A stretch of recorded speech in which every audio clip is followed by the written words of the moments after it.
Vamos dar continuidade, então, ao nosso evento, agora com a mesa redonda com o tema Governo Aberto e Ferramentas de Interatividade. Chamamos para compor a mesa, inicialmente, a nossa moderadora, Malena Rebem, que é daqui da Câmara dos Deputados. Falei certo.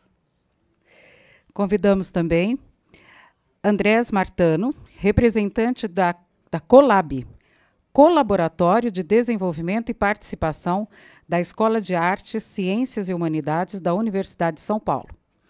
Convidamos Rafael Sá, representante do Participa.br, Plataforma Federal de Participação Social da Secretaria Nacional de Articulação Social da Secretaria de Governo da Presidência da República.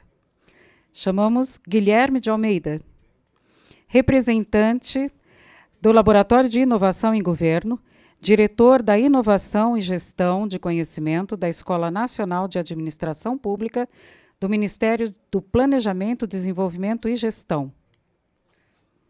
Passo agora a palavra para a Malena. Okay? Boa tarde, sejam todos muito bem-vindos aqui ao nosso seminário. Para quem está chegando agora, esse seminário está sendo gravado pela TV Câmara, ele vai ficar disponível depois para todo mundo que quiser acessar, enfim, reproduzir. A gente vai ver como é que isso vai ser feito depois. Nós vamos ter aqui, cada um, primeiro, agradecer, né, a disponibilidade de ter vindo. Esse é um debate muito importante para a gente aqui, para quem trabalha com isso, para quem pesquisa isso aqui também dentro do Congresso, né, que a gente também tem várias redes aqui dentro. Cada palestrante vai ter 15 minutos para falar, e depois eles podem fazer perguntas entre si, eu vou moderar isso, e também a plateia, né, vai ter aquele mesmo esquema com o microfone. A gente vai começar com o Andrés Martano, né, do COLAB. Para quem não sabe, esse centro de pesquisa da USP, ele é comprometido com conhecimento aberto, acesso à informação, transparência, liberdade de expressão e colaboração em rede. E o Andrés vai falar um pouquinho sobre isso para a gente. Andrés, fique à vontade. Alô? Pegou aqui. Acho que aqui vai. Tá funcionando, né? Então, primeiramente, boa tarde a todas e todos. Queria agradecer a oportunidade de estar aqui, podendo participar desse seminário, né? Então, eu vou falar um pouco de umas experiências que a gente teve, com algumas ferramentas, né, algumas tecnologias que a gente tem usado lá no COLAB. Então, se puder ligar no projetor aqui. Então, um dos temas que eu vou colocar é a questão de orçamento, né, que é um tema bastante importante, né, bastante central na administração pública. E essa experiência, então, é na cidade de São Paulo. E lá eles têm um portal de transparência, a Secretaria de Finanças, né, que publica o orçamento da cidade, a execução orçamentária, que é o que a gente está falando, né, o dinheiro que vai ser gasto. Então, a publicação dessa execução orçamentária, por exemplo, é essa planilha, né? E tem mais alguns gráficos, alguma coisa assim, né? Mas aqui acho que vocês não devem estar conseguindo ler o que está escrito aí, mas a ideia é justamente essa, que é muito difícil para um cidadão pegar uma planilha dessas aqui e entender, né? Conseguir que os dados, a execução orçamentária fosse publicada desse formato já é um avanço, é um baita de um sucesso aí, porque muitos municípios nem isso publicam, né, com uma planilha que dê para você fazer algumas filtragens, que dê para você analisar, isso então já é um avanço. Mas para muitos cidadãos, isso aqui ainda é opaco, né, foi o que o professor tinha dito, o professor Silvado tinha dito na parte da manhã, né, de hoje, que é transparência opaca, né, e daí, vendo isso lá no grupo, a minha orientadora de mestrado, a Gisele Craveiro, ela pensou, tá, e como que a gente traz isso para o cidadão, né? E a ideia dela foi trazer para o território, tentar aproximar isso, o orçamento de onde a pessoa está, né? E daí surge a ideia do cuidando do meu bairro, que está aqui. Então, basicamente, o que a gente tentou fazer, pegar essa planilha de execução orçamentária e mapear, isso é feito por um programa, né? Ele vai procurar ali nomes de praça, nome de rua, nome de escola, e tentar jogar isso num mapa. Para que qual é a ideia? Que o cidadão chega aqui, geralmente, né? A gente já apresentou isso para muitas pessoas, e ela fala, tá, e o meu bairro, né? O que está sendo gasto aqui onde eu moro, onde eu trabalho, e daí ela começa a procurar ali e falar, aqui tem esse gasto, tem aquilo, isso aqui tá muito caro, mas como assim gastaram 100 mil para fazer isso aqui? Que absurdo, não sei o quê. Então, é meio que uma ferramenta introdutória para a pessoa começar a mexer na questão orçamentária, que é uma coisa bem difícil de mexer, né? É bem difícil entender isso, o que é o orçamento. E aqui, então, vocês estão vendo umas bolinhas, eles têm uns numerinhos que, na verdade, são agrupamentos de despesa. Conforme você vai aproximando, você vai chegando nas despesas em si. E daí você pode clicar e mostrar uma despesa ou outra, mostrar mais detalhamentos. Então, a gente tentou aqui separar tudo isso que a gente está usando aqui vem daquela planilha. Só que lá você tem um monte de colunas que tem muita coisa aqui que a pessoa não vai usar, né? O cidadão geralmente não usa isso, ele nem entende o que quer dizer essa coluna. Então a gente tentou separar alguns pontos principais, como por exemplo, quanto do dinheiro foi planejado para ser gasto com alguma coisa, quanto já foi empenhado para aquilo, quanto já foi liquidado efetivamente, né? E daí então essa ferramenta a gente já usou com a Escola de Cidadania, que fica lá na Zona Leste de São Paulo, que é uma escola para formação de lideranças comunitárias, né, para elas começarem também a usar isso para monitorar o orçamento da cidade. Na Escola do Parlamento, também, que tem em São Paulo, que é para formação de pessoas para várias questões relacionadas ao governo. E esse aqui, na verdade, já é a segunda versão que a gente desenvolveu. Acho que ano passado a gente chegou a desenvolver essa versão, a outra era um pouco mais simples. E uma coisa que a gente adicionou aqui, para tentar dar um canal mais, no sentido de participação mesmo, que fica na parte de baixo, é para a pessoa poder fazer tanto um comentário, que é uma coisa mais simples, é como se fosse um Facebook, a pessoa pôr um comentário aqui, na página dessa despesa. Aqui vai fazer um login para ter um usuário, e poder fazer um comentário aqui sobre essa despesa. Então, a ideia é o quê, né? Imagina você uma liderança comunitária, vê uma despesa dessas, quer articular pessoas sobre isso, ela pode deixar um comentário aqui. E um outro ponto que a gente colocou é para fazer, a gente chama aqui de perguntas. Essas perguntas, na verdade, são pedidos de acesso à informação. Então, qual foi a ideia aqui? Tentar ligar as duas coisas, né? Não sei que todos aqui conhecem a Lei de Acesso à Informação, que estabelece prazos, né, para responder essas perguntas que são feitas. No município de São Paulo, existe um sistema só para isso, o ESIC. Ixi, eu não estou contando o meu tempo, desculpa. Quanto tempo já foi, por favor? 6 minutos. 6 minutos, tá já. Então, tem um sistema, que é o ESIC, para as pessoas fazerem perguntas por lá. Mas é uma coisa muito mais distante, né? Você simplesmente, tem um sistema ali para você fazer a pergunta. Vai lá, tem que preencher um cadastro que é grande, tem que dar um monte de dados e tudo mais, e isso afasta um pouco as pessoas, né?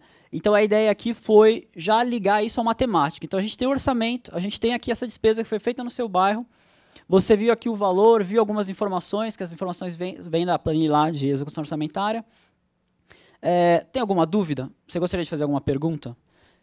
Então, é uma ferramenta até, de certa forma, pedagógica para a pessoa começar a lidar com essa questão, né? A gente tem aqui embaixo, ele deixa por vários anos, desde 2003, e tem aqui embaixo alterações que foram recentes na execução orçamentária, então coisas que foram gastas agora, que foram adicionadas agora no orçamento, e a pessoa também pode fazer esses pedidos de acesso à informação, e aqui fica o histórico.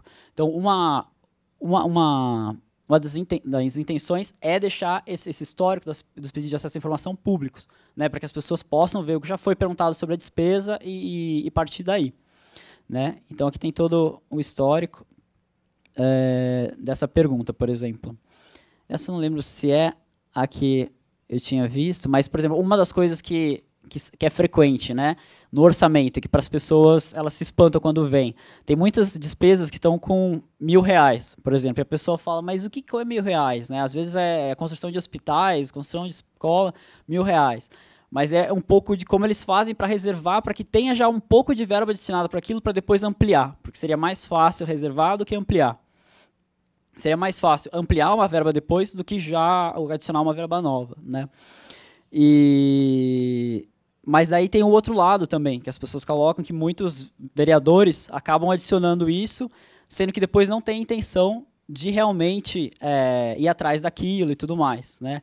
Então, são histórias meio que assim que a gente vai discutindo com as pessoas, descobrindo com elas quando a gente apresenta a ferramenta, e vai meio que desvendando essa questão do orçamento, né? Essa ferramenta que eu tinha até falado com a Maria, acho que ela não está aí, né? Mas foi a que eu usei para participar daquele programa de agente de governo aberto, que ela comentou. Então, foi uma iniciativa onde as pessoas inscreviam projetos para darem oficinas, né, que tivesse a ver com a temática de governo aberto. Eu tinha participado no desenvolvimento dessa ferramenta e falei, vamos lá, né, vamos tentar. E daí eu escrevi uma oficina para trabalhar com essa ferramenta e apresentar para as pessoas, né. E essa iniciativa de governo aberto foi bem interessante. Tinham oficinas muito variadas, algumas acabaram sendo mais voltadas para gestores públicos mesmo, né. Eu lembro de uma de georreferenciamento, que é bastante interessante para gestores públicos assim, mas tinham muitas que eram para cidadãos mesmo, né, as oficinas, e mais variados temas. As minhas acabaram indo mais para conselho participativo. Então, você já tem nos conselhos lá em São Paulo pessoas que são super engajadas, né, com a temática de orçamento, várias temáticas ali na região delas, e a ideia era mostrar essa ferramenta um pouco para ela, como auxílio delas, né, no trabalho que elas fazem nesse sentido. Então, acho que do Cuidando do Meu Bairro era mais isso que eu queria falar. Depois a gente pode tirar mais algumas dúvidas. E daí, uma outra ferramenta que a gente está mexendo agora, que chama Monitorando a Cidade, que foi feito, na verdade, no Center Civic Media, que é do MIT, Media Lab, que é uma ferramenta para coleta cidadã de dados. Então, vai um pouco no outro sentido. No Cuidando, a gente pegou um dado que era público, dado aberto, que era de execução orçamentária, e tentou fazer alguma coisa com isso para chegar na população, né? Esse Monitorando a Cidade, ele vai meio que no sentido contrário. Imagina uma população que não tem um dado sobre alguma coisa, alguma questão, e ela precisa desse dado para atuar, para pressionar o governo, para fazer o que ela quiser. Então, é uma ferramenta que a pessoa pode criar uma campanha de coleta de dados. Basicamente, é um questionário com algumas perguntas. Aqui, na verdade, qual é o estudo de caso que a gente está acompanhando aqui no uso dessa ferramenta? É para monitorar a merenda no Pará. Então, aqui é uma campanha de Santarém, cidade lá no Pará. Então, basicamente, se cria um questionário, o que você quer saber, que dado você quer coletar. Tem toda uma metodologia nesse sentido para as pessoas discutirem. A criação da campanha em si já faz as pessoas refletirem sobre aquele tema, né? Muitas vezes elas falam assim, sei lá, a merenda está ruim na minha cidade, mas por que está ruim? Ou qual é a pessoa responsável por isso? Como você vai se articular sobre isso? Se você quer dados, mas quais dados você quer? O que você quer verificar sobre a merenda? Então, o próprio fato de você criar uma campanha, criar um questionário para acompanhar a merenda, já faz aquele grupo refletir sobre isso. Isso é muito interessante. Então, basicamente, criaram a campanha, que é esse questionário. Isso se faz pelo site, por exemplo. Qualquer pessoa pode criar, é uma ferramenta aberta. E depois, você tem um aplicativo para celular, onde você baixa essa campanha, coloca um código que o site te dá, e você pode usar o celular para monitorar, para preencher esse questionário, né? Os dados vão para o servidor e ele gera alguns gráficos, um relatório, né, para ajudar as pessoas a acompanhar essa temática. Então, aqui, por exemplo, é o pessoal lá de Santarém que está acompanhando a merenda, e daí tem, por exemplo, as fotos da merenda que eles tiraram, né? E aqui, por exemplo, tem um achocolatado com bolacha, e daí, então, começa... Lá em Santarém, eles têm um movimento muito organizado, um movimento estudantil muito organizado. E eles se apropriaram da ferramenta, digamos, por conta própria. Assim, não foi a gente que chegou lá e apresentou. E, na verdade, foi por um contato que a gente já tinha feito algumas oficinas piloto, e uma pessoa que era de Belém levou do Observatório Social de Belém, levou lá para Santarém, e eles começaram a usar essa ferramenta, né? E a gente está meio que acompanhando, vendo como a gente consegue dar auxílio a isso e tentando aprender com essa experiência, né? Que é bem interessante. 2 minutos? Então, uma outra ferramenta que também ia apresentar, vou falar só rápido, que é o Diário Livre. Essa, na verdade, foi o meu mestrado foi sobre ele, foi fazendo ele, que foi uma iniciativa que a prefeitura teve lá de São Paulo de abrir várias bases de dados. Como a gente sabe, tem várias dificuldades para abrir a base de dados. Eles tentaram fazer uma abertura participativa, fazer eventos para chamar as pessoas, para conversar sobre como esses dados, como elas queriam que esses dados fossem abertos, publicados, etc. E a maioria dessas bases não conseguiu avançar no tempo da gestão, por vários problemas aí. Mais uma, que talvez até porque seja um dado que já estava aberto, que é o Diário Oficial, né? Ele já é publicado, mas ele é publicado de um formato que, para muitas pessoas, é difícil de você interagir com isso, né? Que é o PDF, que é ali o texto todo, né? Para você fazer análise, para você extrair dados dali, é muito difícil, né? Então, a nossa ideia foi publicar isso de um formato que seja mais acessível, em HTML, que dá para você se referenciar mais fácil um artigo, alguma coisa do tipo, e também pegar essa base do Diário Oficial para fazer análise e coisas nesse sentido. E daí, acho que o que eu tinha para falar era meio que isso. E essas ferramentas, então, só para fazer um ressalto, são todas software livre. Então, quer dizer que o código ele é público, qualquer pessoa pode pegar e replicar essas iniciativas em outras cidades, em outras prefeituras, e pode reutilizar isso. Essa questão do software livre é bastante importante para a gente, nos projetos que a gente faz, que a gente participa. Então é isso. Muito obrigado. Obrigada. Obrigada, Andrés. Vou passar a palavra aqui para o Rafael Sá, que é o representante do Participa BR, né, que é um portal do GF, do Governo Federal, que oferece uma série de ferramentas de participação. Aí tem consulta, debate, conferência, transmissão online de eventos, uma série de outras coisas, que o Rafael também vai contar um pouquinho para a gente.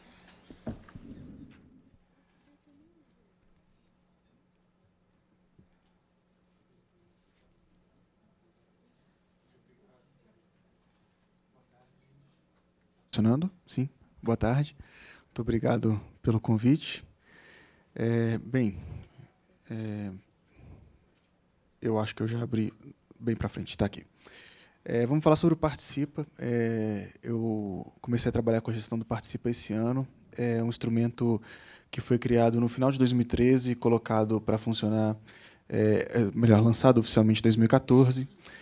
A ideia é que fosse um instrumento bem amplo, com várias funcionalidades, para que as pessoas, tanto cidadãos quanto governo, pudessem se organizar em comunidades e se consultar sobre temas de gestão pública, de políticas públicas.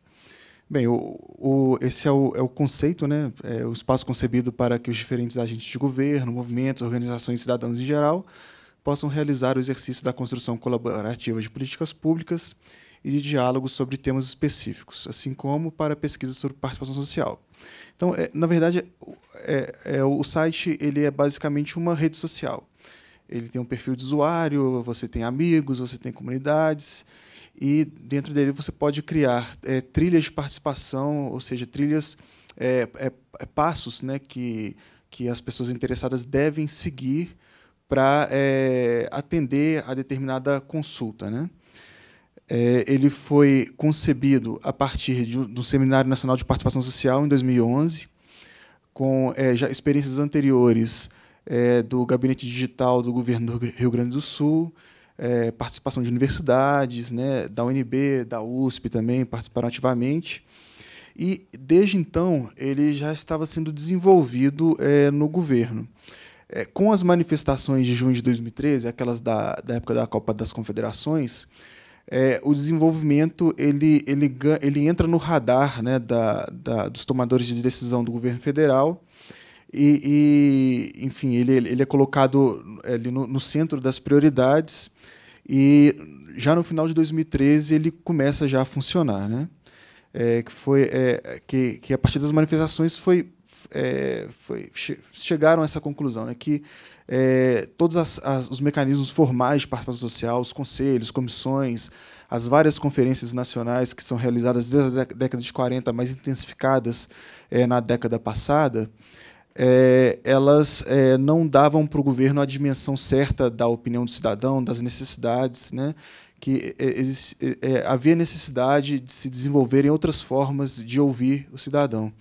E, enfim, aproveitar tecnologias digitais para isso seria o melhor caminho, né?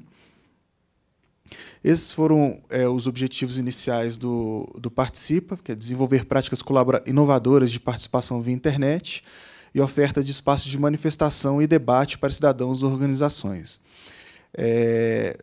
Que tem muito a ver com essa necessidade advinda das manifestações de 2013. Né?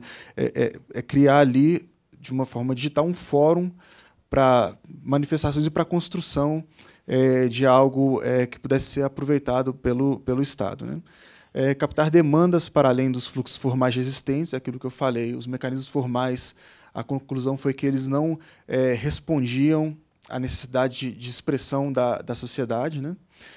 Fornecer um ambiente para qualificar a presença de informações sistematizadas sobre participação social na rede.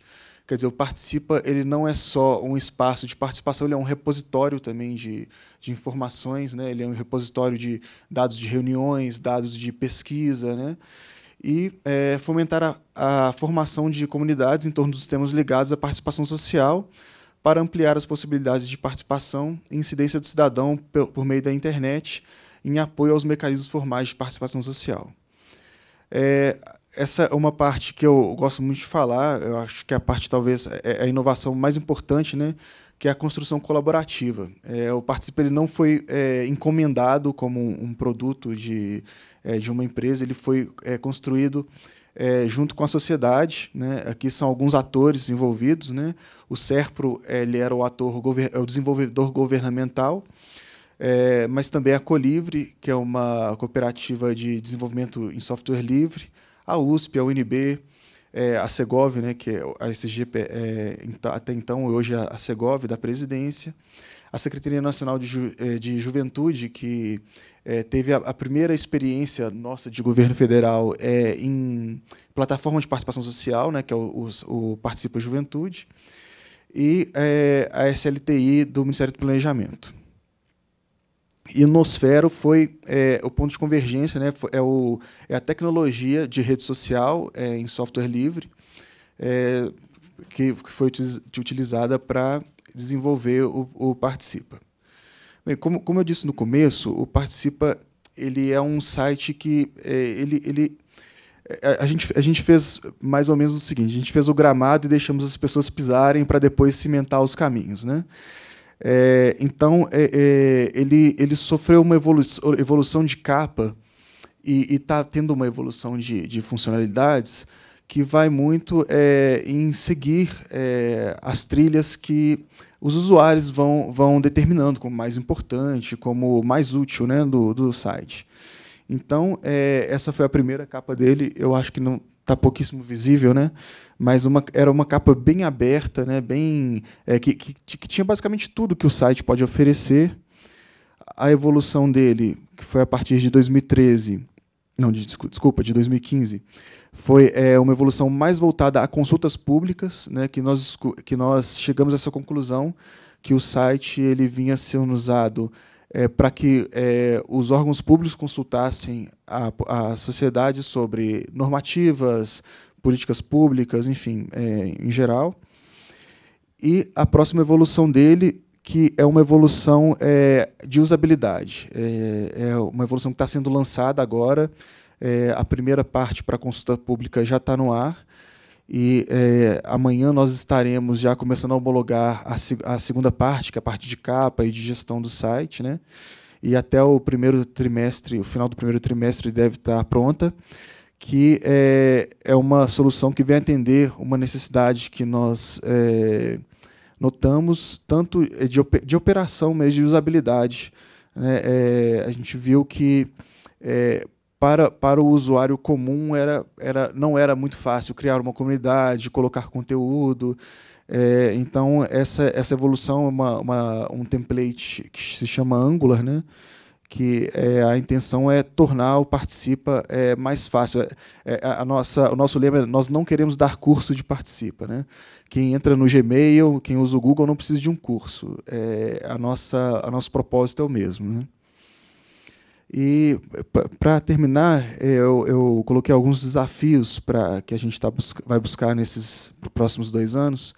Eu acho que nós temos conversado com alguns parceiros de governo, estivemos na ENAP anteontem, com vários parceiros de outros órgãos, e eu acho que essa lista eu já falo um pouco gaguejando, porque ela já aumentou muito.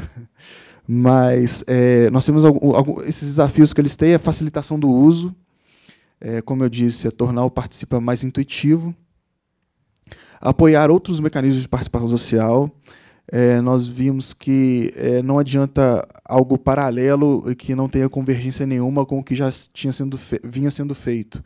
Então, é importante que os conselhos nacionais tenham acesso pelo Participa, que as pessoas ocupem os conselhos nacionais, que as conferências nacionais também tenham a sua interface, né, digital. Gestão de conteúdo é um problema desde o início, né? O Participa, como foi construído com essa ideia de ser bem livre, bem acessível a todo cidadão, ele carece de uma política, assim, o que realmente é conteúdo para o Participa, né? Qual é a política, né? O que a gente entende sobre um conteúdo pertinente para a participação social, que caiba ser colocado para ser debatido, para ser pesquisado, para ser consultado no Participa. E, por último, eu acho que é um desafio que é de todos os portais, de todas as iniciativas digitais, pelo menos que eu conheço até hoje, é de divulgação e difusão do portal. É muito difícil para as ferramentas de participação social do Estado terem o interesse e o acesso da população. As pessoas já têm as suas redes sociais, já têm suas formações de rede em ambiente digital, e trazê-las para uma lógica de governo é tirá-las de uma zona talvez de conforto ou do seu cotidiano, né? Então, para a gente, a nossa base, a gente pensa que o Participa teve o seu ápice de usuário em 2015, foram 14 mil usuários. A brincadeira que a gente faz é que qualquer vídeo de gatinho no YouTube tem mais de 100 mil usuários em 10 minutos, né? Então, o grande desafio para a gente trazer o cidadão e trazê-lo, assim, preparado para participar com qualidade, né? Enfim, na avaliação, na elaboração de políticas públicas. É isso, gente. Muito obrigado. E vamos aí para o debate, né?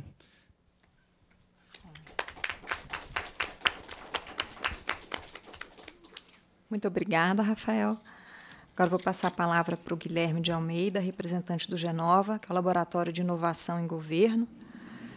E a intenção do Genova, até onde eu sei também, é para difundir essa cultura permanente de inovação no setor público, né? Aí, Guilherme vai falar um pouquinho também sobre isso para a gente, 15 minutos. Obrigado. Boa tarde a todos e a todas. Antes de começar, queria dizer que eu trago, acho que uns 2 ou 3 chapéus diferentes para a conversa. Na área de participação, alguns anos atrás, inclusive em parceria com a Câmara, eu participei ativamente pelo Ministério da Justiça nos debates públicos de construção do Marco Civil da Internet, que foi um exemplo de como a gente descobriu que podia dialogar com o cidadão por meio da rede para construir políticas públicas. E daqui a pouco eu falo um pouquinho brevemente disso. Passei um tempo como pesquisador, estudando justamente temas de cidadania digital, redes, articulação, governança. E agora, na ENAP, a gente tem conduzido uma diretoria focada em inovação, gestão do conhecimento e transformação de políticas públicas. E eu queria começar dizendo que eu acho que essa é uma ideia cujo tempo chegou, definitivamente. Hoje, tirei do meu bolso aqui o crachá de um evento que eu estava hoje, às 9 da manhã, que é a Oficina Nacional de Inovação na Gestão do Trabalho no SUS. Na hora do almoço, eu estava no Tribunal de Contas da União, num evento da Rede Federal de Inovação na Gestão Pública. Estamos aqui discutindo governo aberto, transparência, participação social, e estou faltando no encontro do Comitê Gestor da Infraestrutura de Dados Abertos. Assim, o conjunto de pessoas se mobilizando para isso está chegando num momento de massa crítica, na minha opinião. Eu acho que a gente ainda tem um desafio de conseguir ganhar dos gatinhos da internet. Daqui a pouco a gente toca nesse assunto. Mas para dizer que existe sim um movimento, esse exemplo é um sinal disso. Eu queria trazer minha conversa primeiro para o debate de governo aberto em 3 grandes eixos, depois falar um pouco de possíveis tendências e algumas ideias de futuro. Quando surgiu o debate sobre o governo aberto, na Open Government Partnership, ele se estruturou ao redor de 3 eixos. O primeiro é de transparência, um de participação social e um de accountability. E é muito legal ver nas ferramentas que vocês apresentaram que isso está representado vivamente. Quer dizer, de repente a gente já está fazendo com a sociedade, de um jeito ou de outro, talvez prototipando ainda, pilotando ainda projetos, mas buscando escala e buscando aprender com os erros e acertos, a gente está construindo em conjunto soluções de transparência, de participação e de accountability. Quando começou aquele bando de dados, aquela planilha ilegível, aquilo é um exemplo claro de transparência. O Comitê Gestor de Dados Abertos está discutindo hoje como fazer para que todos os órgãos de governo tenham seus planos de dados abertos publicados. Nesse ano, tivemos 2 decretos importantes nessa temática. Um decreto que estabeleceu uma política nacional de dados abertos, determinando que todos os órgãos federais têm que não só que abrir seus dados, mas organizar e comunicar como fazem isso. Um outro decreto de interoperabilidade de dados, fazendo com que o governo pare de cada ministério, cada órgão, achar que é dono de sua base, comece a compartilhar para cruzar informação. Então, no caminho da transparência, a gente começa a trilhar uma lógica onde a abertura de dados vira regra e não exceção. Acho que é a continuação do que a gente teve com a lei de acesso, acho que é uma segunda geração, uma versão 2.0 aí, e que traz um manancial muito grande de transformação social.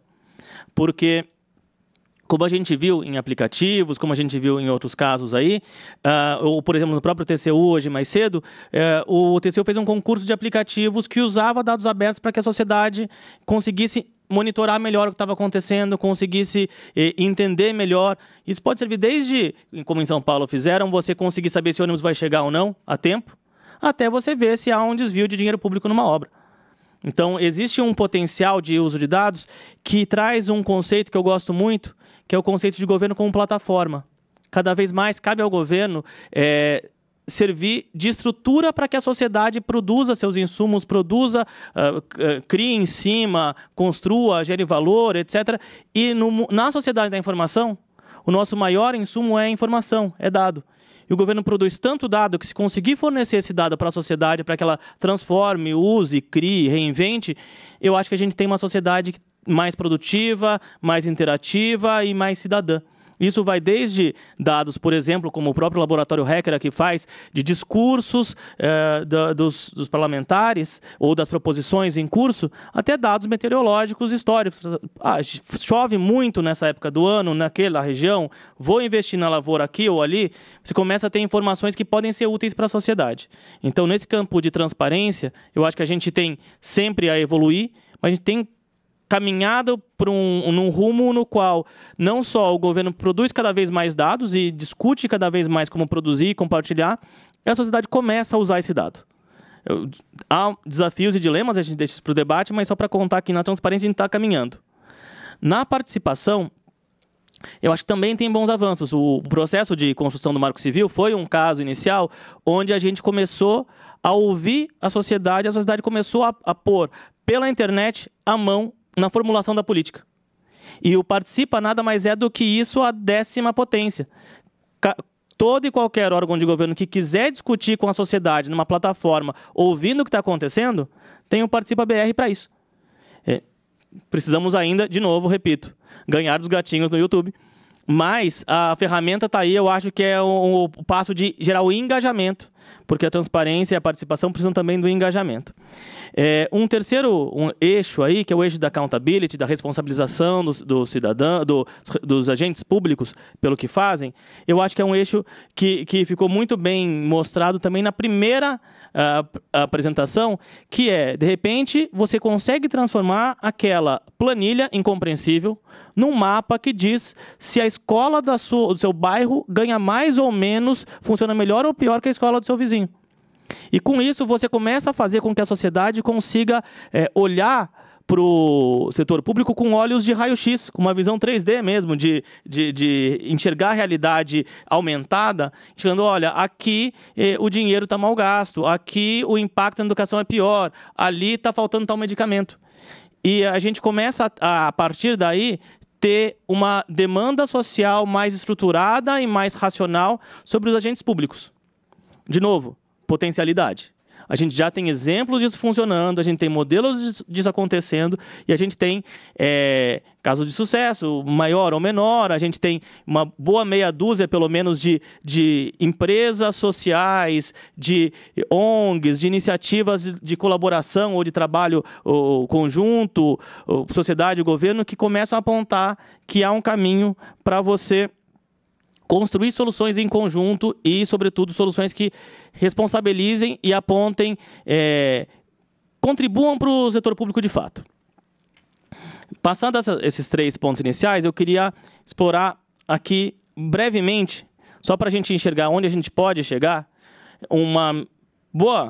quase uma dúzia de pequenas ou variadas tendências ou tecnologias que podem, junto a isso, ganhar ainda mais corpo. É bem possível que várias delas foram debatidas mais cedo, eu sei que tem bons especialistas nos debates anteriores, mas só para trazer isso, mostrar como o tempero pode ficar ainda mais gostoso. Primeiro crowd, né? Você conseguir contar com a participação da sociedade para isso, seja na consulta, seja no relato de como está a merenda, seja na fiscalização de uma obra com um celular, e por aí vai. Segundo, análise de dados. Eu acho que a gente tem ainda um desafio para o governo e para a sociedade, que a gente gera dado, mas não transforma dado em informação e muito menos em conhecimento. A gente começar a usar os dados que a gente tem para gerar ideia, informação, entender o que deu certo e o que não deu, ver as discrepâncias que a gente tem nas desigualdades e começar a reduzi-las, é essencial. E a gente ainda analisa muito pouco o dado para formulação e gestão de política, muito menos do que deveria. Outra, aí já entrando numa área mais tecnológica, a gente tem um potencial muito grande com tendências como, por exemplo, sensores, georreferenciamento e internet das coisas. Cada um de nós tem um aparelho, ou mais de um aparelho, que em tempo real sabe onde você está, a temperatura do lugar, o que a gente tem de informação ao nosso redor, se bobear, pH, velocidade, e isso tudo já vem sendo usado para transformar a sociedade. Quando você tem um Waze dizendo que está engarrafado ali na esquina, isso já é o crowd junto com um sensor, junto com o georreferenciamento, mostrando que você pode ter um caminho alternativo. E isso que está transformando a sociedade ainda está transformando um pouco menos do que deveria o governo. A gente deveria pensar também em conjunto, e aí o governo como plataforma permite que a sociedade construa isso a partir daí, que a gente busque caminhos para isso. E valendo lembrar que a gente vive num momento, a lógica tecnológica é exponencial. Então, se 60 anos atrás tinha um computador no governo, se 40 tinha um por ministério e 20 tinha um por mesa, e hoje tem um em cada mão, daqui a 20, cada botão de roupa, cada cadeira vai ter um chip. E a quantidade de informação que você gera e de potencial de transformação que você tem a partir disso é incomensurável. A gente precisa começar a olhar para isso como tendência. Sem falar em realidade virtual, realidade aumentada e outras brincadeiras tecnológicas que hoje são brincadeiras e amanhã serão, de fato, realidades que a gente precisa começar a conversar. Mas para já provocar a discussão, depois de contar um pouco o que a gente já está fazendo, olhar um pouco para o futuro, eu queria provocar aqui, trazendo algumas tendências de curto, médio prazo, que eu acho que são canais necessários para a gente, de fato, buscar um cidadão digital pleno, que consiga interagir com o governo, com suas demandas, com sua visão política, com seus anseios. O primeiro, e eu acho que já existem alguns exemplos disso acontecendo, é o desafio de ir onde o povo está. Tipo, eu digo muito lá na nossa área de inovação que uma das nossos desafios é derrubar paredes. E eu acho que... E quando a gente pensa em transparência, geralmente a transparência é você pensar colocar o vidro. Colaboração, cocriação, inovação mesmo, não é colocar um vidro, é tirar a parede por completo. Então, a gente tem um desafio muito grande de começar a construir canais onde a gente consiga construir as coisas em conjunto, ou pelo menos trocar de um jeito menos mediado. O que o Rafael apontou agora há pouco, de que o próprio código do Participa BR foi construído com a sociedade, já é um exemplo disso. Às vezes, o processo de evolução da política pública não é só a gente ouvir melhor o cidadão. É fazer do cidadão um sujeito e não só um objeto da política pública. E aí, nesse caminho de ir onde o povo está, eu acho que tem alguns casos muito legais que usam uma dessas novas tendências, tecnologias, que são as redes sociais. Hoje pela manhã, se eu não me engano, teve tanto o Álvaro, da Prefeitura de Curitiba, quanto o Fábio Malini, que são 2 exemplos, cada um à sua maneira, de como é possível você ter uma visão transformadora a partir de redes sociais. Seja no caso da Prefeitura de Curitiba, dialogando com a população de um jeito tão intenso que você muda a relação do cidadão com a cidade. Seja o trabalho do Fábio, por exemplo, de analisar a rede social e ver as tendências para conseguir, de fato, escutar alguma coisa no meio da balbúrdia das redes. Assim, o trabalho lembra um pouco o que aquele trabalho de transformar os grandes dados em um mapinha do seu canto vira uma cartografia de fato. Olha, as pessoas estão falando sobre isso, precisamos escutar. E uma dificuldade que o governo tem, que é de escutar, passa a ser possível a partir da tecnologia e dessa transversalidade. Esse é um jeito, mesmo sem sair da sua mesa, de ir onde o povo está. Isso é possível. Mas dá para ir onde o povo está, de fato e de verdade, também indo para a rua. E 2 casos que eu acho que são bons exemplos disso. Um é o caso, um caso que eu acho fantástico, do governo do estado do Rio Grande do Sul, alguns anos atrás, no gabinete digital do governador, em que eles fizeram uma pergunta para a população pela internet. E aí, o que a população acha que o governo deve fazer para melhorar o trânsito? Só que ao invés de ficar sentado no gabinete esperando a resposta, para depois mandar uma resposta pelo YouTube, fizeram o seguinte: fizeram com que cada aparelho público virasse um ponto de coleta de informação. Então, ou mesmo os privados com alguma finalidade pública. Quem ia para um curso de autoescola, antes de começar a prova, recebia a pergunta: o que você acha que o governo deve fazer para melhorar o trânsito? Quem era parado numa blitz, se não tomava uma multa, ganhava um tablet para votar. O que você acha? É esse ou esse? Então, começar aí onde o povo está e aproveitar. A gente tem postos de saúde, escolas, e dá para pensar em novas formas, novos mecanismos, novos aparelhos de ouvir de verdade a sociedade, seja de forma transversal, seja de forma específica em temas variados. Além disso, além de onde o povo está, um outro desafio que eu acho que a gente tem é o de começar a criar cada vez mais canais de retorno. Por exemplo, a gente tem aqui uma série de aplicativos que começam a prestar serviços. Esses aplicativos que prestam serviços podem ter, como a gente tem em qualquer serviço online, uma votação se o serviço foi bom, ruim ou médio, começar a ter o retorno da população sobre a qualidade dos serviços. Mas, eventualmente, também sobre os rumos que aquela política deve ter. Eu acho que há um processo de evolução e qualificação do debate que, se a gente começar a captar mais informação ou qualificar o diálogo para gerar mais informação, a gente está amplificando a democracia e melhorando os serviços públicos e melhorando a nossa vida como cidadão e nosso contexto social, nossa esfera pública.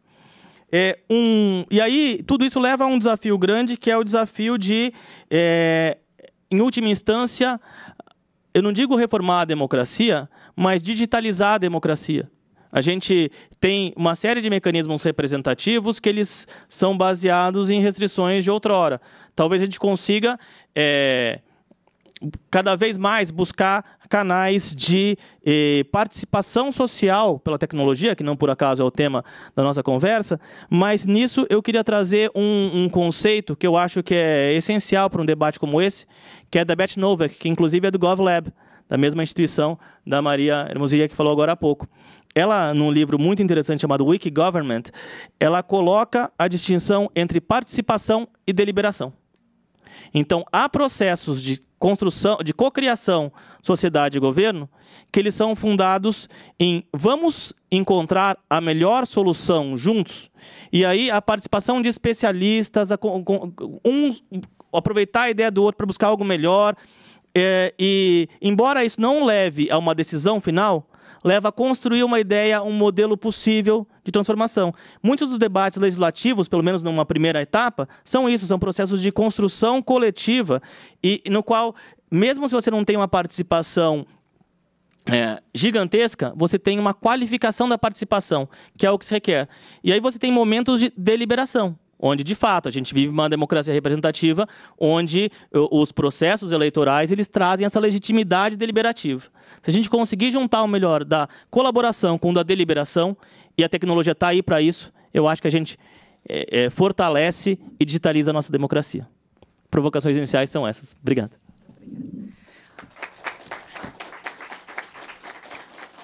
Muito obrigada, Guilherme. E eu vou aproveitar a sua fala para iniciar as perguntas para vocês todos, né? Vou estimular aqui depois a pergunta da plateia.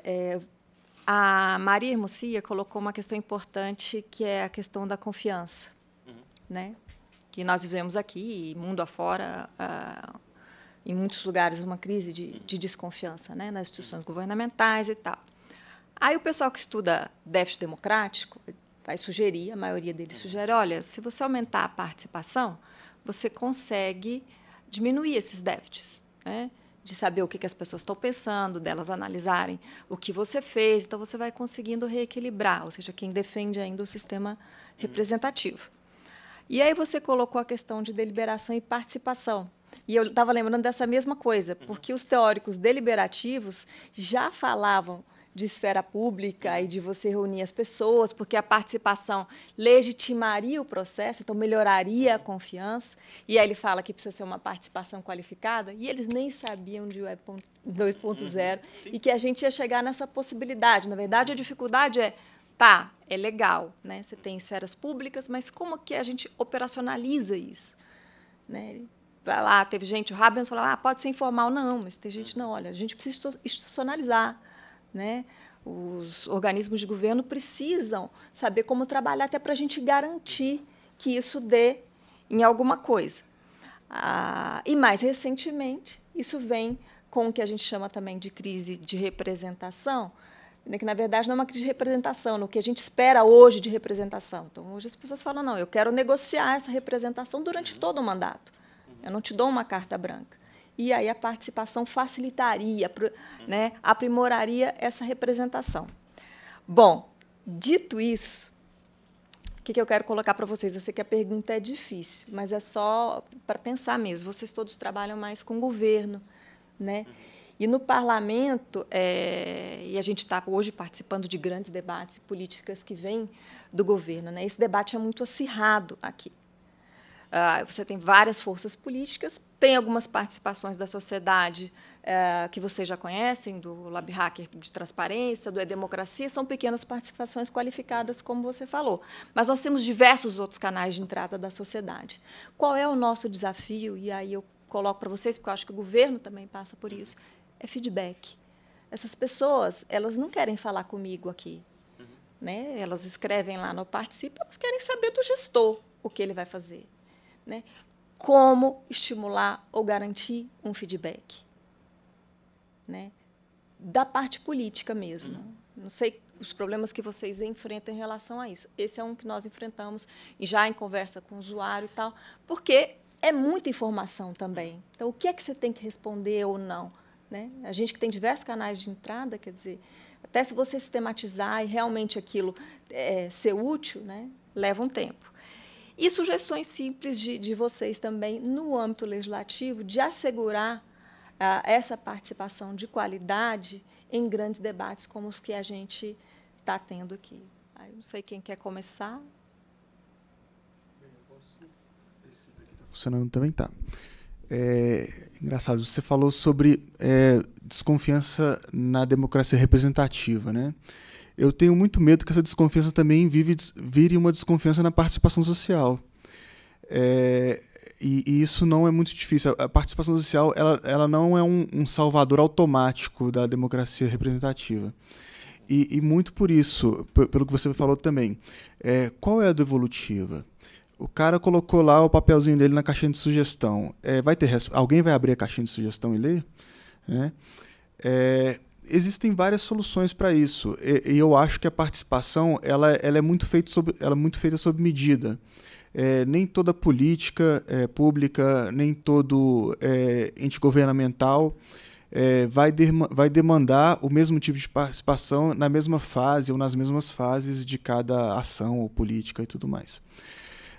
Mas eu acho que em todas essa decisão tem que ser construída de forma colaborativa, quer dizer, os grupos interessados na sociedade têm que participar, eles têm que opinar. A formulação dessa política, nós queremos participar, é importante. No monitoramento da execução, nós queremos participar ou não, se a execução é mais tranquila. Né? Então, o importante é que essa decisão não seja monocrática e não seja antecipada. E uma sugestão, eu acho que talvez para o governo federal e também para o processo legislativo, e eu acho que hoje eles são muito... eles se conectam muito, né? Muitas proposições vêm do governo federal, é que o debate ele se inicie na construção da proposição. É complicado e gera tensão social você falar assim, olha, tem esse problema, eu vou fazer isso. Já apresentei para o Congresso. Aí as pessoas não participaram. Né? Elas vão participar como? Reclamando, provavelmente. Né? Então, eu acho que uma possibilidade, uma coisa que a Maria falou também, eu acho que eu repito, né? A participação social ainda é incipiente, né? Ainda estamos começando a fazer isso e a entender isso direito. Mas uma sugestão, uma coisa que eu acho que seria importante para a gente pensar para o futuro como essa construção de política de legislação ela pode ser iniciada com participação social. Obrigada, Rafael. E só lembrando, em cima do que você falou, essa coisa da colaboração, que você falou, importante é colaborar. Né? Esses teóricos já diziam isso. Olha, menos importa, às vezes, o resultado da política, mas as pessoas tendem a confiar e participar do resultado quando elas se propõem a colaborar. A gente tem que estar preocupado mais em manter uma rede de colaboração do que necessariamente satisfazer todo mundo, porque não tem, né? Você quer falar, Guilherme? Queria seguir nessa linha também. Eu acho que parte do que você apontou, na verdade, é que começa a haver uma descrença nas instituições. Sobretudo porque as pessoas não se identificam nas instituições. E acho que o desafio que a gente tem, que é o desafio da participação social, é o desafio de fazer as pessoas serem parte das instituições. Né? Elas, ao se reconhecerem como participantes ativas e mesmo organizadoras desse debate público, elas passarem a relegitimá-lo. Eu acho que esse é um desafio social contemporâneo do Brasil, de a gente trazer as pessoas de volta para o debate público construtivo e colaborativo e que estruture ou reestruture instituições nesse contexto atual de descrença institucional. E para isso, eu acho que há alguns caminhos possíveis. O primeiro que eu mencionei agora há pouco é de repente, não é o da transparência, é o da gente tirar a parede de fato. Fazer as pessoas participarem vivamente da estrutura intrínseca desses processos de participação. 1000 formas de fazer isso, nenhuma garantida, daqui a pouco a gente chega lá. E junto com isso, só uma ideia força também, ecoando um pouco o Rafael, a ideia de que talvez seja interessante a gente pensar que há mecanismos possíveis e viáveis de participação em cada fase do ciclo de políticas públicas ou do ciclo de processo legislativo. De repente, a gente tem conferências nacionais, que são mecanismos fantásticos de definição de agenda, de apontar prioridades. Ou um presidente pode colocar numa consulta, num dialoga.br, o que a gente acha que são os tópicos mais importantes, ou um governador de estado, o que podemos fazer com o trânsito, e a partir daí a gente põe temas na agenda. Na hora de formulação, a priorização, ou mesmo a participação ativa, pode levar a redigir textos, ou apontar lugares com maior carência, um crowdsourcing pode dizer onde educação precisa de mais apoio, o orçamento participativo pode apontar prioridades. Na hora de monitorar, o celular pode gerar accountability de ver o que está funcionando ou não. Então, a gente conseguir bolar mecanismos, obviamente também para o Congresso, isso vale para acompanhamento de proposições, temáticas, tentar pensar em agrupamentos temáticos mais claros para a população e para o cidadão. Mas aí eu queria trazer para um outro lado, além da participar da instituição como forma de construir, eu acho que a gente tem um desafio da devolutiva, que é, em alguma medida, um desafio de design, que é um desafio de design, de comunicação e de engajamento. Eu acho que a gente ainda tem uma barreira grande, um obstáculo grande a transpor em conseguir comunicar informações que são numa linguagem complexa, a linguagem jurídica e a linguagem política não necessariamente são de compreensão fácil para o cidadão. Os procedimentos ainda mais complexos, há toda uma regra de freios e contrapesos e equilíbrios no processo legislativo, mas para quem vê de fora, isso é difícil de entender. Tipo, foi aprovado numa comissão ou foi aprovado, vai para sanção? Às vezes você não consegue, já é lei, a comissão votou. Como assim? Não, tem outras duas comissões aqui, plenário, outra casa, talvez volte. Então, conseguir comunicar isso de um jeito mais claro é um processo de design permanente, em busca de clareza e assim. E eu acho que a gente vive um momento, e não por acaso a inovação está tão na crista da onda, porque a gente tem uma dúzia de problemas, dúzia não, algumas centenas de dúzias de problemas eternos sem solução, mas a gente começa a enfrentar problemas ainda mais novos e ainda mais críticos, para os quais a gente não tem nem sombra de solução. E o único jeito de encontrar um caminho é identificando de fato o problema e tentando ver alternativas que funcionam e testando, vendo se elas funcionam ou não. A gente tem um processo aí de construção ao longo do tempo e eu acho que esse processo tem que partir pelo menos de duas premissas diferentes. Uma é buscar empatia, ou seja, se colocar no papel do cidadão, o que o cidadão acha quando houve uma votação de comissão, ou uma votação que vai até as 3 da manhã, o que isso significa, está trabalhando até as 3 da manhã ou não está querendo que as pessoas vejam? O que foi para a sociedade ter uma votação no domingo? E o que pode ser, por exemplo, uma câmera de realidade virtual colocada no meio do plenário da Câmara, transmitindo em tempo real, qualquer pessoa se sentir ali dentro de verdade. Então, há mecanismos e experimentos possíveis que possam gerar, seja comunicação mais clara, seja engajamento maior, seja a pessoa se sentir parte daquilo. E tudo isso eu acho que são alguns dos problemas que a gente tem que enfrentar para buscar reconstruir as instituições. Muito obrigada, Guilherme. Andrés? Alô? Oi. Achei bem interessante o que você falou, essa questão do retorno, né, para as pessoas. Eu já vi também estudos que falam justamente isso. A pessoa começa a usar uma ferramenta, ela não tem um retorno, ela não volta a usar, né? Então isso é fundamental para ela continuar usando essa ferramenta, para usar mais, etc, né? Não tenho muita solução mágica assim nesse sentido, mas ainda na linha que você falou das pessoas se sentirem parte do processo, né? Esse exemplo que eu dei de Santarém, onde eles estão monitorando a merenda, é muito legal porque você sente isso, eles olharem a merenda de outra forma, né? Então, muitas vezes, quando eles começam, era simplesmente a questão de reclamar, e falar, essa merenda é ruim, ou às vezes nem considerava a existência da merenda, vamos dizer assim, e quando começa esse processo de monitoramento de um serviço público, coisa assim, ela começa a sentir parte daquilo, ver a responsabilidade dela dentro daquilo, quem que ela tem que falar e tudo mais. E acho que fica um caso, fica assim, meio que nesse sentido de, muitas vezes a tecnologia também não vai ser nenhum elemento principal para você conseguir isso, né? Ela vai ser, às vezes, uma desculpa para você atrair as pessoas para discutir ali, para debater aquela questão. E é aquilo, muitas vezes é a velha receita de mobilização mesmo, das pessoas estarem lá e pressionarem para ter essa participação e trazerem as questões para cá também, né? o velho método também funciona, é importante, não pode ser abandonado, né? Tem isso também. Nisso de evolutiva, só voltando um que eu esqueci de falar, eu acho que, mais uma vez, o caso da Prefeitura de Curitiba é exemplar.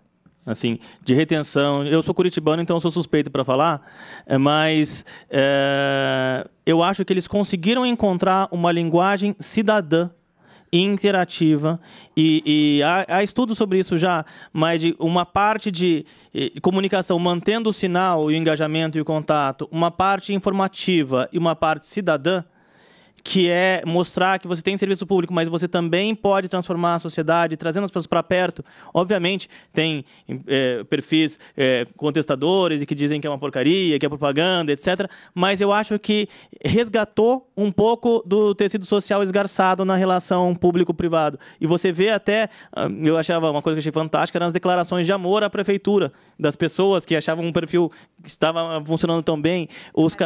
Mais amigável, de conseguir dialogar, de entender de verdade o que estava acontecendo, de diminuir o 156, o serviço que o cidadão usa por telefone, porque ele tinha a resposta ali do jeito que ele estava acostumado a perguntar e recebia a resposta do jeito que ele queria ouvir, o que ele gostaria de ouvir.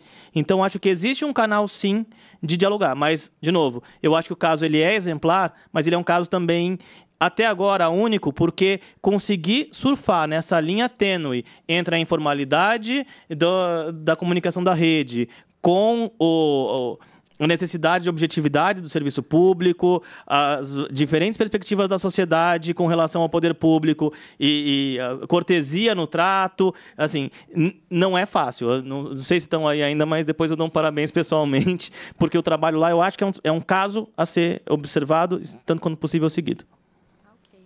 Obrigada, Guilherme. Então, a gente vai passar para vocês as perguntas.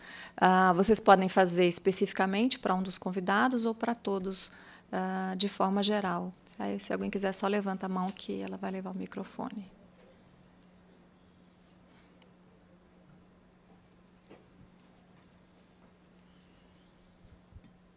Oi.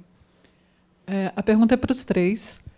E tentando fazer uma ponte com a mesa anterior, a pessoa de Curitiba que estava aqui, né, para retomar o exemplo, falou muito de se submeter ao... Talvez eu não esteja sendo fiel nas palavras, mas se submeter ao gosto do público, né, ao gosto do cidadão, para conquistar essa empatia que vocês estão mencionando. E o Fábio falou que esse mundo de redes sociais que a gente está vivendo traz um elemento de emoção que é, de certa maneira, incompatível com aquele ideal do consenso democrático, né, do debate esclarecido. E vocês estavam falando aí do gatinho, né? Assim, como é que você ultrapassa o gatinho, a emoção, ou aquela submissão à cultura memética, que ainda é da emoção, e alcança esse debate que vocês que trabalham no governo estão buscando, e que aqui também é um desafio, né? Como é que você leva o sujeito para participar desse debate qualificado? Bom, então essa era a pergunta. Divirtam-se com ela. Porque são coisas... Como é que é? Vocês concordam com os participantes da mesa anterior? É essa cultura mesmo que a gente vive, da emoção, e tá. Emoção versus o debate. É possível fazer esse salto? Ou o que a gente tem nessa cultura de rede mesmo, para muitos e para a multidão, é só emoção, e não vai ultrapassar isso para o debate qualificado, a participação que vocês estão mencionando. Tem outra pergunta. Já que a gente está falando de governo, você também deu exemplos da Prefeitura de São Paulo, né? Como é que essas experiências e essa evolução que o Guilherme, né, mencionou vem sobrevivendo e ultrapassando as mudanças dos governos e evoluindo apesar ou com elas? Talvez é porque eu botei o vídeo do gatinho na conversa, então acho que é justo que eu comece, né? Engraçado, eu acho que essa cultura emocional que as redes sociais reproduzem, elas só reproduzem. Eu acho que é a nossa cultura mesmo. A nossa cultura política ela tem um forte caráter emocional. E a gente vê isso também nas campanhas políticas, no debate político eleitoral. O componente emocional ele tem sobressaído, né? Eu acho que o desafio, de certa forma, é importante, sim, trazer a população, o cidadão interessado pelo debate racional, vamos chamar de burocrático, Mas eu acho que o desafio também é saber escutar o debate emocional e retirar também impressões que alimentem mesmo a formulação de políticas públicas. Eu acho que é um pouco de tudo. É um pouco chamar eles para o nosso mundo, chamar a população para o nosso mundo e também saber ouvir e saber tirar disso. Acho que é isso. Posso falar um pouco? É um ponto interessante mesmo essa questão da emoção. Eu não teria que pensar melhor a respeito, mas talvez tenha um pouco a ver com essas instabilidades que a gente está vendo, essa onda, vamos dizer assim, que causa um pouco de medo, não sei. Mas talvez o desafio seja conseguir pegar essa emoção e canalizar ela de uma forma construtiva, uma forma positiva. Pensando aqui, por exemplo, a ferramenta do Cuidando do Meu Bairro tenta pegar essa questão emoção da questão do bairro da pessoa. Tentar ver ali a experiência dela, né, o local dela, que é uma coisa meio emocional para ela, e tentar relacionar isso com o orçamento. Tentar fazer essa ligação. Né? A própria campanha da merenda também é uma coisa que tem a ver com o dia a dia daqueles jovens, aquelas crianças que tem a ver com a merenda. Então, é uma coisa que está bem concreta na realidade dela. E é uma coisa muito mais forte para ela nesse sentido, assim, talvez, não sei. Tinha uma outra... Bom, falei. Que ela fez 2 perguntas. Do gatinho? Do gatinho? Não, pode falar. Fala depois. Não, bom, acho que são duas ideias aí complementares. A primeira é a seguinte, de novo, eu acho que a gente tem um ótimo desafio de design. Organizar estruturalmente, espacialmente, digitalmente, uma conversa que possa levar à produtividade é algo que a gente deve tentar enfrentar. Existem algumas ferramentas que tentam fazer isso. Tentam, não digo desapaixonar os debates, mas tentam organizar a conversa para levar para um debate mais qualificado. O próprio Facebook, quando fez agora, que não é só o joinha, tem também o sorriso, o chorando, a raiva, etc., você já está dando uma medição de para onde a reação social está apontando naquilo. Há ferramentas como o Lumio, por exemplo, que permitem que você organize um debate com prós e contras, depois de um tempo, votação. Então, dá para a gente pensar em arquiteturas que levem a um debate mais produtivo. Ou seja, é o que a gente vem tentando, de um jeito ou de outro, nessas plataformas de debate. Às vezes, sair do ambiente rede social para um ambiente mais reservado, onde as regras do jogo e da conversa estão pré-definidas, há uma paridade e há um roteiro pré-definido, não por acaso o próprio processo legislativo tem uma série de regras. Tentar emular regras simplificadas, mas regras existentes em debates desses, pode ser uma solução. Acho que a gente está, todo mundo, buscando experimentar e há coisas a experimentar nisso. E sobre os gatinhos, eu queria trazer um outro insight, que é o outro lado do espelho, talvez. Existe, depois podem procurar na internet, quem não conhecer, que é a teoria sobre os gatinhos do ativismo digital. Que há em países não democráticos, em lugares onde a internet é censurada, há meio que um senso comum de que a melhor ferramenta que você pode utilizar é aquela mesma, para sua livre expressão, é aquela mesma onde acontecem os gatinhos. Porque se as pessoas não necessariamente vão reclamar da supressão da sua liberdade de expressão, se cortarem os gatinhos, elas vão chiar muito. Então, uma plataforma, um canal, seja Twitter, Facebook, a rede que for, que sirva também para gatinhos, ele tem um papel de conseguir ser um espaço de liberdade de expressão que as pessoas defenderão. Só para lembrar que os gatinhos também têm sua função social, embora nosso objetivo seja conseguir ter tanto sucesso quanto eles, eu acho que eles têm um papel interessante nesse ecossistema. Você sabe que, só completando o que você falou, ontem uma aluna minha defendeu uma dissertação, uma monografia, falando sobre uma rede social aqui do Senado.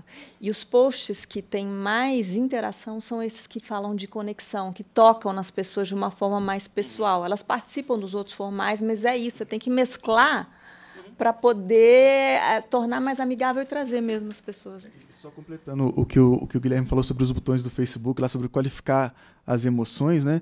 Isso, essa própria qualificação, ela surgiu de de ver o Facebook, né? Porque eu não sei se vocês lembram que anterior aos botões, né, vinham, eu gostaria de curtir seu comentário, eu gostaria de discutir só para curtir de novo. Não tem dedinho para baixo, né? Então, quer dizer, são as manifestações no Facebook que geraram essa visão que seria bom qualificar as emoções, né? Bom, obrigada. Tem mais alguém, gente? Enquanto ela passa e alguém decide se fala, só para apimentar esse debate que a Cláudia colocou, a gente não pode esquecer que nesse debate qualificado, racional, né, que a gente espera, e o bem comum, tem muita gente boa pensando nisso, mundo afora, e que também coloca, olha, a gente não pode esquecer que a política é o reino das paixões, e das paixões inconciliáveis. E elas são necessárias para mover o mundo da política, né? Então, são emoções diferentes, mas elas estão aí. Que esse debate ele não pode prescindir, né? Porque senão você despolitiza o debate. É uma coisa meio complexa, né? Não é por aí. Tem alguém mais? Boa tarde. O Rafael, apresentando o Participa, demonstra que tem interesse, de, pelo menos parte do governo, de chegar até a população. O Guilherme mencionou que essa participação precisa de maior engajamento, né, da população. Minha pergunta é, o governo realmente quer esse engajamento, de uma forma geral? Ou nós estamos restritos a alguns setores do governo que desejam ter esse engajamento e outros ainda nem tanto? Queria ouvir um pouquinho de vocês sobre isso. Pergunta interessante. Eu acho que a gente não deve pensar... Assim, eu pelo menos, não gosto de ver o governo como uma entidade monolítica, né? O governo tem disputas políticas dentro do governo e dentro de diretorias e departamentos, enfim.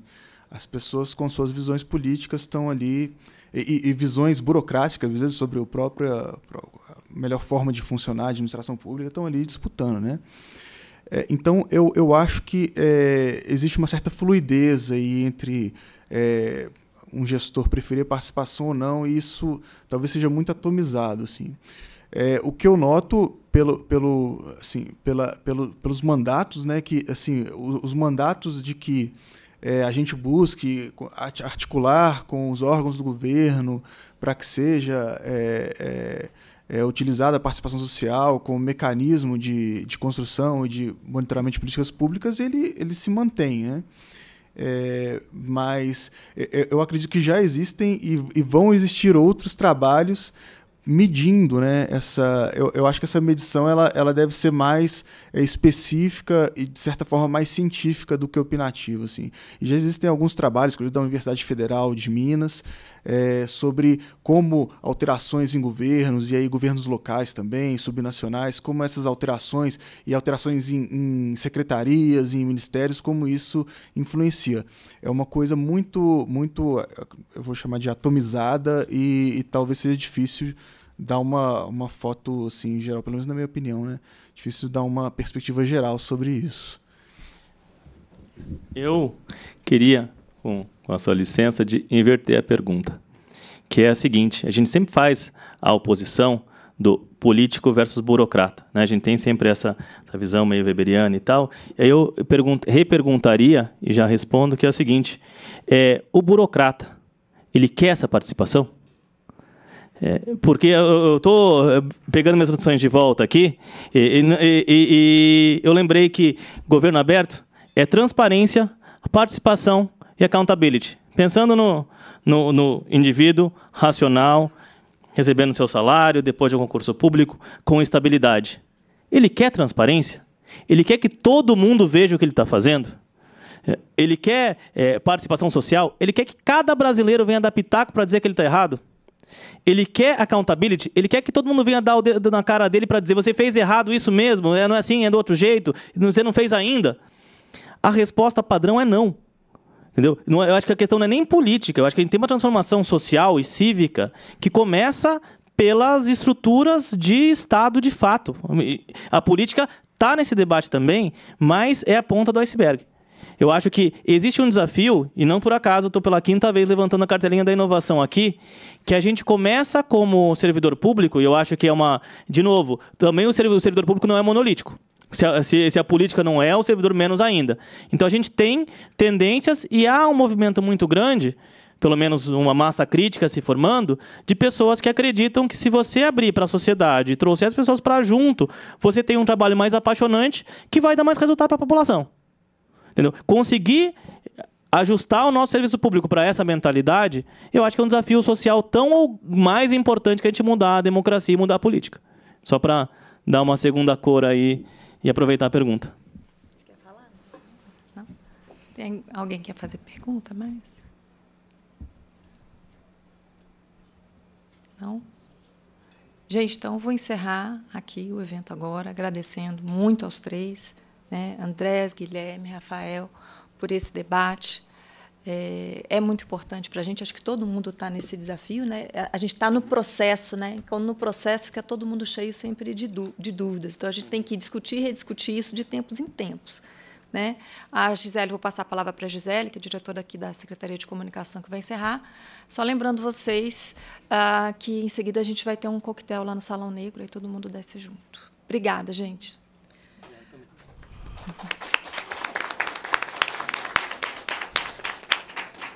Queria agradecer a Malena por conduzir essa mesa tão importante, tão rica para todos nós, a todos vocês que participaram.